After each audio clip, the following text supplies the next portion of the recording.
This is Susie. She's an average girl who goes to school just like you. And just like you, she wants to be a productive member of society.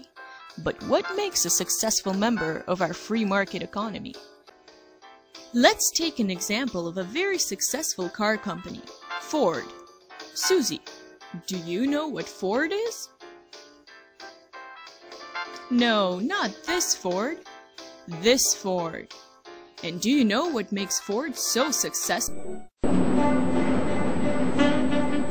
Soon assembly lines were up and running in Ford's factory. The lines became the key to mass production, a system that would remain virtually unchanged for most of the century.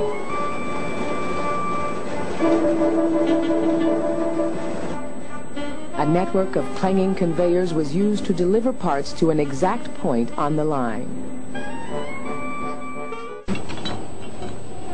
The workers became an integral part of the great machine, and management set the pace, without discussion or negotiation, for unions were forbidden.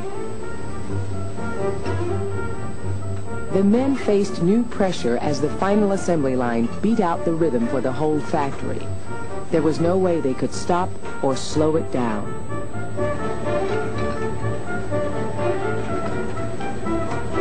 Few stood the pace and din for long.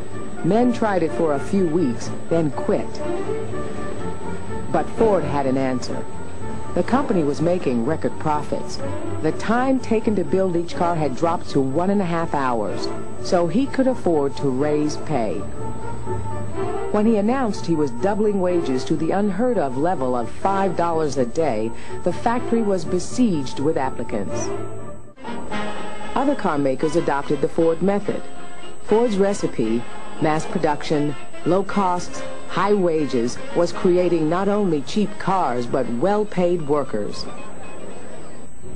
Above all, it was the constant supply of new men arriving in Detroit that made it possible. The company set the terms. If they worked fast and obeyed orders, they got the wages. It was a game for which Ford made the rules simple but strict. High pay for hard work. What Mr. Ford wanted from his workers was a good day's work on the shift. Go home, eat and go to bed, and you'll save your strength and get up and give them a good day the next day. That just pops in my mind, and it is the truth. Ford's private security force, the Plant Protection Service, kept discipline. Anyone who recruited for the unions was fired. Company spies kept a lookout for those considered to be troublemakers. Workers on the Rouge lines had never had job security. Now those lucky enough still to have jobs became increasingly powerless. You couldn't even talk to guys. As the entire production system. Standardized parts means production can be repeated over and over and over again.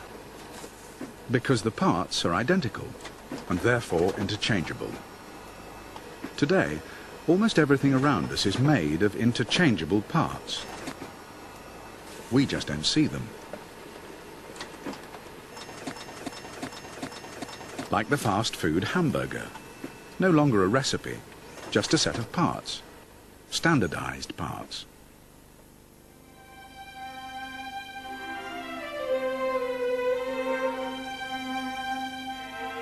Each part of the hamburger must meet certain specifications, like fluffiness, freshness, weight and color, and thickness. The parts come together to form the American hamburger, just another piece of 20th century technology, food technology. McDonaldization is defined as the process by which the principles that lie at the base of the fast food restaurant are coming to dominate more and more sectors of society and more parts of the world. There are 4 basic principles of McDonaldization. The first is efficiency, which means that you look for the best route to whatever goal it is that you have in mind. The second is predictability, that things are the same from one time to another time or one place to another place. The third is calculability, or an emphasis on quantity rather than quality. And the fourth is an emphasis on non-human technology rather than human technology. And so what we see is the taking of skills away from people and building them into these Do you understand now? So remember, kids,